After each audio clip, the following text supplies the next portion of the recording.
Matius pasal yang ke-17 ayat yang ke-14 sampai ayat yang ke-21.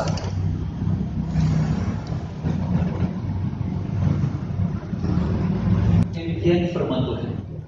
Yesus menyembuhkan seorang anak muda yang sakit ayan. Ketika Yesus dan murid-muridnya kembali kepada orang banyak itu, datanglah seorang mendapatkan Yesus dan menyembah. Katanya, "Tuhan, kasihanilah anakku yang ia sakit ayan dan sangat menderita. Ia sering jatuh ke dalam api dan juga sering ke dalam air. Aku sudah membawanya kepada murid-muridmu, tapi mereka tidak dapat menyembuhkannya." Maka kata Yesus, "Hai kamu angkatan yang tidak percaya dan yang sesat, berapa lama lagi aku harus tinggal di antara kamu? Berapa lama lagi aku harus sabar terhadap kamu? Bawalah anak itu kemari." Dengan keras Yesus menegur dia, lalu keluar setan itu daripadanya, dan anak itu pun sembuh seketika itu juga. Kemudian murid-murid Yesus datang dan ketika mereka sendirian dengan dia, bertanya mereka, "Mengapa kami tidak dapat mengusir setan itu?" Ia berkata kepada mereka, "Karena kamu kurang percaya. Aku berkata kepadamu, sesungguhnya sekiranya kamu punya iman sebesar biji sawi saja, kamu dapat berkata kepada gunung ini, pindah dari tempat ini ke sana, maka gunung ini akan pindah, dan takkan ada yang mustahil bagimu." Jadi ini tidak dapat diusir kecuali dengan berdoa dan berpuasa. Demikian firman Tuhan yang saya bacakan bagi kita. Kita berempat, bukan harus banyak baru Tuhan hadir, tapi Tuhan hadir saat orang percaya menyebut namanya. Satu orang atau dua orang, Tuhan ada di sana untuk mendengarkan doanya atau untuk mendengarkan apa yang dikatakan oleh orang yang percaya. Nah, saudara, pembacaan firman Tuhan malam hari ini pemuda, penyakit anak muda. Penyakit anak muda bukan penyakit orang dewasa, bukan penyakit anak kecil, bukan penyakit orang lansia, lanjut usia, bukan penyakit orang sebaya yang mungkin baru umur 40-an, tapi anak muda. Di firman Tuhan, Matius, Lukas, dan Markus menceritakan tentang seorang anak yang sakit ayan, anak muda. Anak muda di sini tidak mencatat umurnya berapa, tapi kalau orang barat, orang tinggi-tinggi pada besar, tapi umurnya paling 20. Umur 19, 13, 14, tapi gede-gede, tinggi. Itu orang barat. Nah, saudara sekalian, malam hari ini kita diingatkan, kita mau cari tahu apa penyakit anak muda. Penyakit anak muda yang kita lihat di sini adalah sakit ayan. Nah, saudara, di dalam ayat 14, ketika Yesus dan murid-muridnya kembali kepada orang banyak itu, datanglah seorang mendapatkan Yesus dan menyembah. Ada seorang datang kepada Yesus dan sujud dan menyembah kepadanya. Dia sujud, dia berlutut di hadapan Yesus dan dia berkata, "Tuhan, kasihanilah anakku."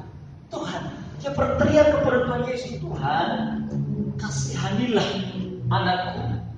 Ia sakit ayan dan sangat menderita. Ia sering jatuh ke dalam api dan juga sering ke dalam air."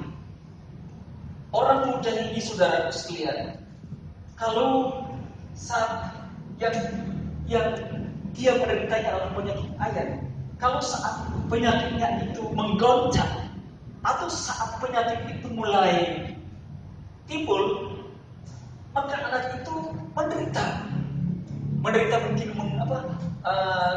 menggulingkan dirinya, atau lari, atau jatuh dari tempat duduk, atau jatuh dari tempat tidur. Nah, Alkitab mengatakan bahwa ia sering jatuh ke dalam api. Nah, api di sini orang Indonesia apinya kan di dapur. Orang Timur Tengah juga apinya kan pasti bukan di dapur, tapi ada di luar atau ada di kamar, rumah yang mungkin tidak ukurannya tidak seperti orang Indonesia. Nah, sehingga anak yang muda ini sering jatuh ke dalam api dan sering jatuh ke dalam air. Nah, air ini air yang dingin, air yang panas pun mungkin dia jatuh ke dalam air itu. Nah, saudaraku sekalian, Ia bertanya kepada, ia memohon kepada Yesus supaya penyakit yang diderita atau yang mengikat diri anak muda ini atau anaknya yang masih muda ini bisa terlepas, bisa dilepaskan, bisa dapat disembuhkan, sehingga anak muda ini bisa menjalani kemudaannya untuk menyongsong hidup yang masih panjang. Nah, saudara, mengapa orang ini, memang kita lihat orang ini tidak lari ke dukun, orang ini tidak lari kepada orang pintar, orang ini tidak lari kepada obat tradisional, tetapi dia datang kepada Yesus. Dan sebelum dia datang kepada Yesus, dia pertama-tama datang kepada murid-muridnya. Dan murid-muridnya, saudaraku sekalian, kalau kita membaca di sini alasan dia datang kepada Yesus, dan dia mengatakan, aku sudah membawanya kepada murid-murid. Dia melaporkan apa yang pernah dia lakukan terhadap murid-muridnya. Yesus, aku sudah membawanya kepada murid-muridmu, tetapi mereka tidak dapat menyembuhkan. Murid Yesus yang dikuasai oleh Roh, mereka bisa menyembuhkan orang, berdoa dan orang sakit bisa sembuh.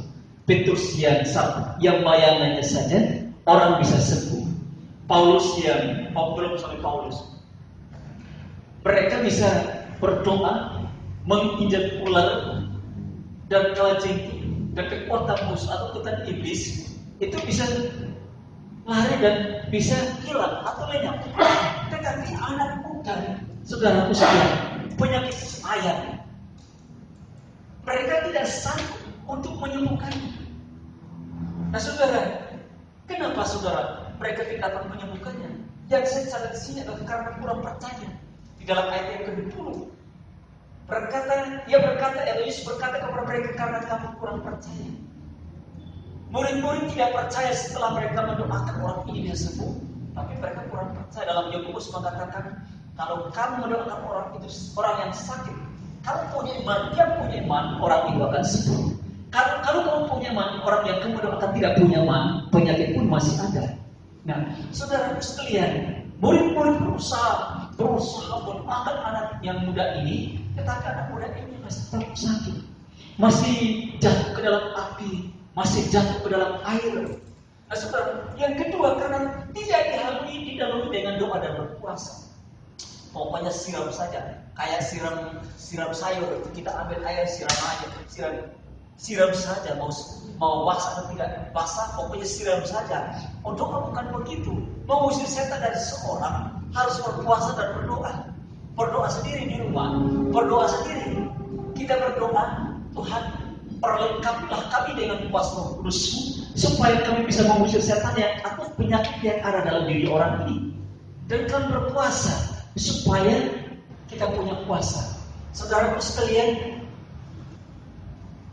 rupanya di dalam ayat yang ke-21 mengatakan, apa saudara, jenis ini tidak dapat diusir kecuali dengan berdoa dan puasa. Kita mengusir setan dari seseorang, kita mengusir penyakit seseorang yang dia diikat oleh penyakit tersebut tidak gampang. Tidak sama seperti kita ambil air lalu kita siram, mau basah atau tidak basah, yang penting saya siram, biar saya siram. Tidak seperti itu. Tapi kita harus membongkar satu-satu apa yang mengikat dirinya, apa yang membuat dirinya sampai dia tidak terlepas dari penyakit ini, tidak terlepas dari semua ikatan belenggu dosa ini atau penyakit ini. Kita melihat, saudara, kalau mau cabut singkong, tidak hanya patah kayak batangnya saja, tapi akarnya juga harus dicabut. Seseorang yang mengalami penyakit yang tidak disembuh, yang disembuhkan, yang tidak dapat disembuhkan, itu ada akarnya. Akarnya harus dicabut. Kita harus cari akarnya. Kenapa? Cabut dulu, kita cabut, kita ikat, kita bakar dalam nama Yesus. Nah, baru penyakit itu sembuh. Nah, ketika murid-murid mereka menghadapi seorang muda yang sakit ayah, mereka lupa berdoa. Mereka tidak berpuasa. Karena mereka pikir, saya dipakai Tuhan.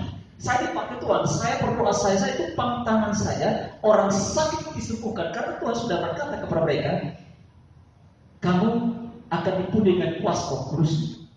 Kamu akan diperlengkapi dengan kuasa Roh. 10 malam saya khotbah tentang, di malam yang keempat saya khotbah tentang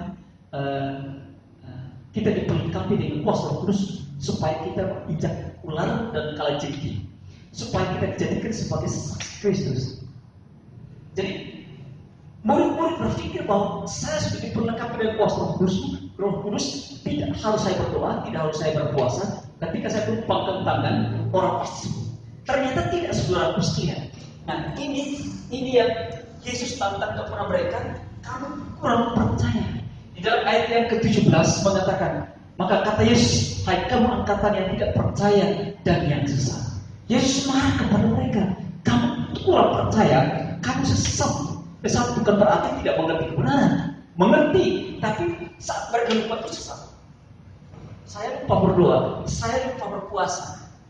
Nah, saudaraku sekalian, berapa lama lagi aku harus tinggal di antara kamu? Ketika mereka sendiri, mereka mungkin merasa harus ada Yesus. Karena Yesus hadir di tengah-tengah mereka sebagai seorang manusia biasa. Ketika seorang bapak tinggalkan anak, anak pasti merasa bimbang, takut. Aduh bapak tinggalkan kita sendiri kerjakan ini gimana sih? Nah, ketika Yesus tidak menyertai mereka, tidak bersama-sama dengan mereka sendiri, mereka merasa ragu, bimbang, takut. Nah, saudara sekalian, lalu Yesus mengatakan, berapa lama lagi aku harus sabar terhadap kamu? Kapan saya harus sabar? Lalu ayat yang berikut, bawalah anak itu kemari. Lalu dia berkata kepada orang tua, bawalah anak itu kemari. Bawalah anak itu. Anak muda yang sakit, ayat bawalah kemari. Lalu ayat yang lepas dengan mengatakan bahwa dengan keras Yesus menegur dia. Dalam nama Yesus, dia menegur, hai setan keluar dari diri anak ini. Dan anak ini bisa sama seperti seorang yang tadinya tidak ada penyakit apa-apa. Yes, saat itu dalam ayat yang ke-11, lalu keluar setan. Keluar, setan keluar. Saudara, kalau di dalam Alkitab mengatakan bahwa kalau satu roh jahat keluar dari seseorang, dari rumah, lalu dia pergi dan mengembara di berbagai tempat, lalu kalau dia kembali dan melihat rumah itu bersih, dia akan pergi untuk mengajak 7 roh jahat yang paling jahat dari dia, dan mereka akan masuk. Dan setelah dia masuk itu, dia akan membuat orang itu sampai menderita, dan orang itu tidak akan mengenal yang kesembuhan, mengenal yang kedamaian, kebaikan. Nah, saudara sekalian, rumah itu ada 2. Rumah kita yang kita tempati, yang kita tinggal tiap hari, tiap saat, dan rumah itu adalah tubuh kita. Tubuh kita ini jangan sampai kita memberikan kesempatan supaya iblis masuk. Kalau setelah iblis masuk, dia akan pakai pikiran kita, perkataan kita, hati kita, tangan kita, kaki kita, mata kita, telinga, semua organ tubuh kita dia akan pakai. Dalam Efesus 5 ayat yang ke-27 mengatakan jangan berikan kesempatan kepada iblis. Nah, setelah kita berikan kesempatan kepada iblis masuk, iblis akan sendirinya beracara, iblis sendirinya akan mengatur kehidupan kita, dan dia akan berbuat seenak-enaknya, dan dia bisa menggunakan roh penyakit, roh kesesatan, roh gelisah, roh ketakutan, roh ketidakberhasilan, roh ketidakmampuan, roh pembunuhan dan lain sebagainya. Itu semua dia akan tahu. Karena kita sudah berikan kesempatan kepada iblis, dan iblis akan masuk dan menaruh segala perbuatannya. Nah, saudara, lalu yang saya cat juga bahwa dalam ayat yang ke-17 sudah, lalu kehidupan atau penyakit anak muda sekarang apa, saudara? Ya, kita kembali kepada kehidupan kita hari lepas hari. Penyakit anak muda sekarang ini banyak. Bukan harus sakit ayam, bukan harus gila, bukan harus sama seperti yang kita baca dalam Alkitab. Tapi penyakit anak muda sekarang ini satu stres, frustasi. Kenapa dia stres? Mungkin belum punya calon, mungkin belum punya pekerjaan, atau mungkin ditolak dengan keluarga, tidak disukai oleh keluarga, tidak disenangi, tidak diterima oleh keluarga, mulai stres. Ini banyak saudara, kita lihat di luar sana anak muda kebanyakan jatuh ke dalam penyakit ini. Penyakit anak muda sekarang ini banyak stres, lari ke narkoba, hidup dalam pergaulan bebas, seks bebas. Nah, kalau sudah bergaul, hidup dalam pergaulan bebas, narkoba pasti muncul. Seks bebas, free sex pasti ada. Lalu perampok itu pasti ada. Membuat hal-hal yang gaduh pasti ada. Nah, ini penyakit anak muda sekarang. Kita tidak harus ini Anak muda harus kita lihat dia penyakit ayam baru kita mengatakan ini setan. Oh tidak, setan bisa pakai begitu banyak cara untuk menaruh penyakit di dalam anak muda. Anak muda sekarang saudara sekalian, mereka mungkin jauh dari Tuhan karena mereka merasa saya berhasil, saya punya segala-galanya, saya bisa jadi seorang muda yang luar biasa, sukses di perusahaan saya atau di kantor saya. Tapi mereka lupa bahwa ada satu penyakit yang nanti iblis menaruh dalam hidup mereka. Ketika mereka lemah, maka iman mereka akan dicabut. Lalu iman mereka diganti dengan iman bukan Yesus, tapi iman yang nabi-nabi yang lain. Sudah, ini penyakit yang kita lihat, penyakit yang sering mereka lakukan di sana, demonstrasi, tawuran. Ini penyakit anak muda. Penyakit anak muda ini tidak hanya terjadi di dalam gereja, tapi penyakit anak muda juga terjadi di sekolah, terjadi di pekerjaan. Kalau sudah ditolak dalam keluarga, dia akan pergi dan meninggalkan keluarga dan dia akan melakukan hal yang jahat. Ini sangat-sangat yang kita lihat di luar dan terjadi di luar. Saudara sekalian, semalam jam 12 sekian saya nonton program rohani Pak Gilbert. Saya buka Global. Sebelum itu saya lihat di Global itu kan ada berita kriminal. Itu ada 17 anak muda yang menggauli seorang gadis yang baru umur belasan.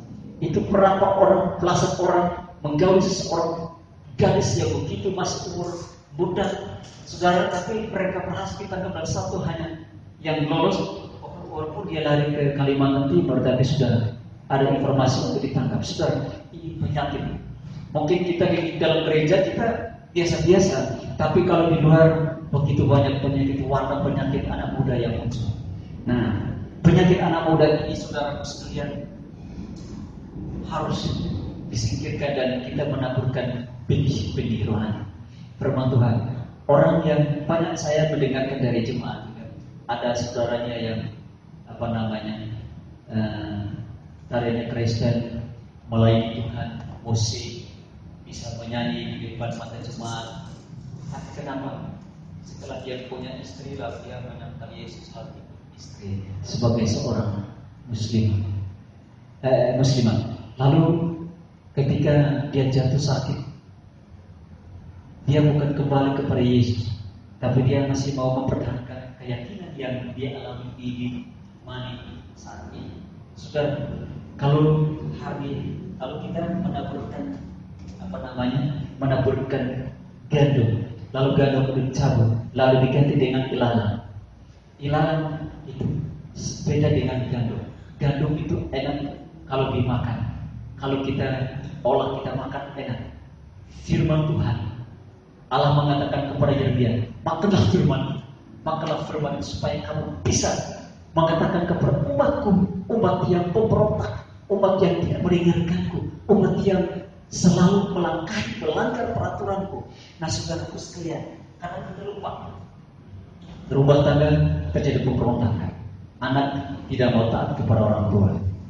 Ini juga penyakit begitu banyak. Karena itu saudaraku sekalian, malam hari ini kita yang hadir pada malam hari ini, walaupun Bang Ronald, tapi saya tahu bahwa iman kita, iman di dalam Kristus, yang tidak harus kita izinkan penyakit anak muda itu masuk dalam diri kita.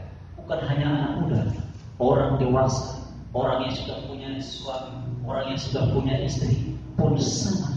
Kalau memberi kesempatan kepada iblis akan masuk dan menanam atau menaburkan benih-benihnya.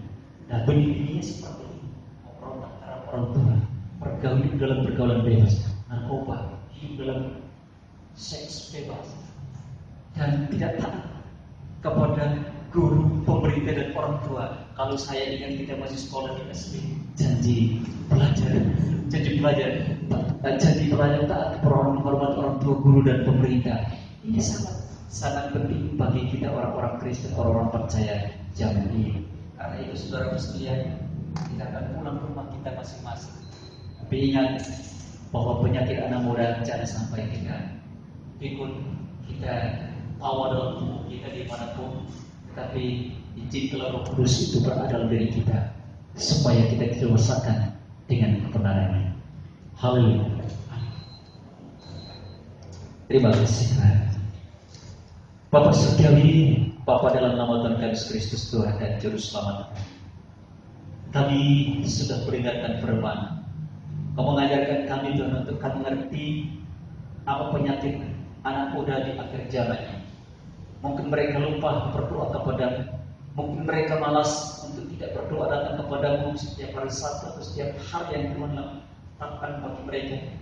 Atau mungkin mereka hidup dalam pergaulan bebas, atau mungkin mereka hidup dalam pemberontakan terhadap orang tua mereka, atau mungkin mereka hidup dalam narkoba atau seks bebas, atau mungkin mereka hidup dalam kehidupan yang duniawi. Bapa di surga, terima kasih Tuhan. Mari sucikan kudus dan ampunilah mereka, ampunilah kami, untuk kami tidak memberikan kesempatan kepada iblis, dan iblis itu masuk memberikan benih-benih yang gelap dalam kehidupan kami.